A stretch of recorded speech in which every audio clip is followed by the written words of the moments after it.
Hi guys, welcome to my mini blog. আজকেও আমি ছোট্ট একটা মিনি ব্লগ নিয়ে চলে এসেছি। তো আজকে তৈরি করব এঁচোড়ের পকোড়া। তোমরা কে কে পকোড়া খেতে ভালোবাসো আমাকে জানিও।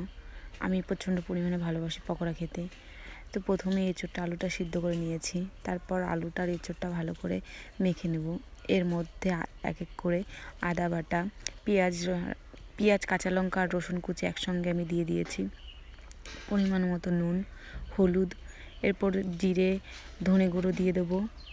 তোমরা যে যেরকম খাও সেরকম দেবে। লঙ্কা, এর মধ্যে লঙ্কা গুঁড়ো দিতে পারো, আমি দিইনি। এরপর ধনে পাতা দিয়ে দিয়েছি, তারপর বেসন আর অল্প পরিমাণে কর্নফ্লাওয়ার দিয়ে ভালো করে মেখে নিয়েছি। কড়াইতে তেল দিয়ে দেবো।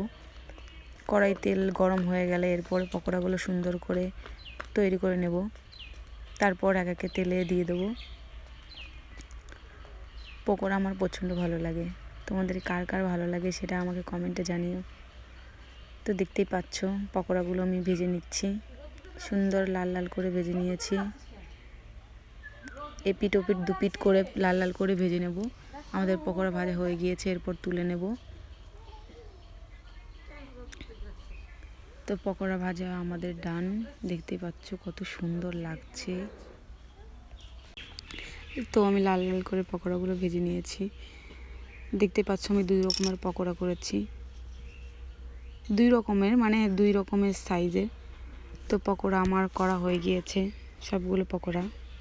তো ভিডিওটা ভালো লাগলে লাইক কমেন্ট শেয়ার করে দিও, আর হ্যাঁ অবশ্যই সাবস্ক্রাইব করে দিও। পরবর্তী নতুন ভিডিও তোমরা দেখতে পাবে। তো ভিডিওটা এই পর্যন্তই, দেখা হচ্ছে নতুন একটা ভিডিওতে।